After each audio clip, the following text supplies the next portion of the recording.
महाराष्ट्र में आने वाले दिनों में विधानसभा के चुनाव होने जा रहे हैं, लेकिन उससे पहले महायुति में सब कुछ ठीक नहीं दिखा। एनडीए के दो नेता ऐसे हैं जिनकी कभी बनती नहीं दिखाई पड़ रही एक दूसरे से, जिसकी वजह से गठबंधन पर भी सवाल है। शिवसेना के वरिष्ठ नेता रामदास कदम और बीजेपी के मंत्री रविंद्र चौहान के बीच रार तकरार तब से देखने मिल रही है जब से ये सब साथ आए हैं।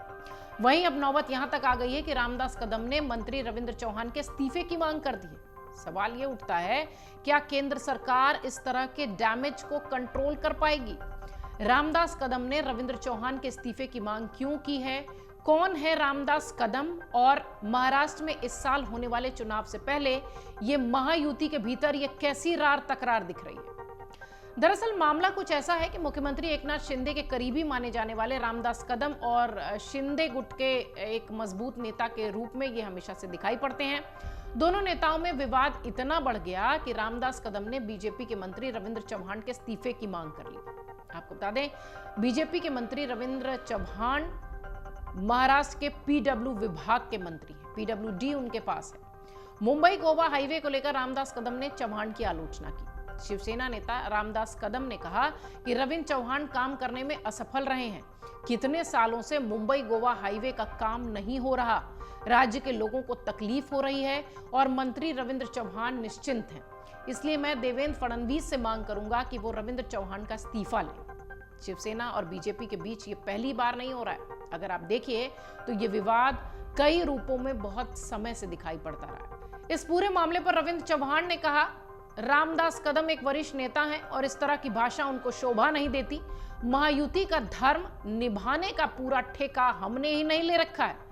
सीएम एकनाथ शिंदे से मेरी विनती है कि रामदास कदम जैसे लोगों को अपने काबू में रखें, नहीं तो हमें भी ऐसी भाषा का इस्तेमाल करना आता है। अंदाज देखिए, एक दूसरे से चुनौती और धमकी भरे अंदाज में गठबंधन के ही नेता बात कर रहे हैं। दरअसल मंत्री रविंद्र चौहान बीजेपी के कई बड़े मिशन का हिस्सा रहे हैं। चुनाव की रणनीति कई बार यही तय करते हैं। पर्दे पर आना इनको बहुत ज्यादा पसंद नहीं है, इसलिए हमेशा पर्दे से पीछे रहकर अपना काम करते हैं पार्टी के लिए। राज्यसभा, विधान परिषद जैसे चुनावों की रणनीति का ये बड़ा हिस्सा रहे हैं। ठाणे कोंकण में रविंद्र चौहान का नाम एक दबदबे के रूप में बनता हुआ दिखाई पड़ रहा है। महाराष्ट्र के पूर्व मंत्री और शिवसेना के वरिष्ठ नेता रामदास कदम ने पार्टी के स्थापना दिवस पर बीजेपी और अजीत पवार पर नाराजगी जताई थी।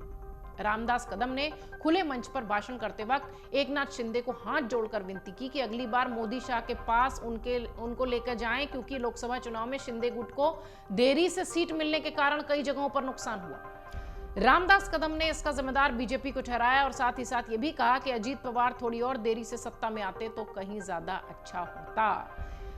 वार पलटवार, रार तकरार, महाराष्ट्र की सियासत में ये कुछ नया नहीं है, लेकिन इस बार शिंदे गुट के नेता और बीजेपी के नेता दोनों ही आमने सामने नजर आते हैं। महाराष्ट्र चुनाव में महायुति के लिए यह बड़ा नुकसान भी हो सकता है।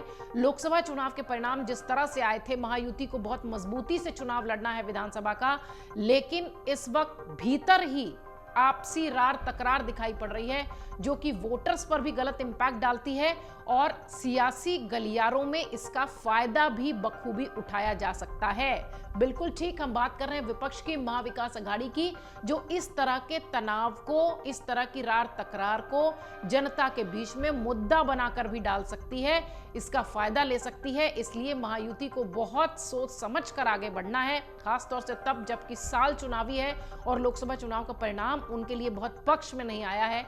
ऐसे में इस तरह की रार तकरार उन्हें नुकसान पहुंचा सकती है।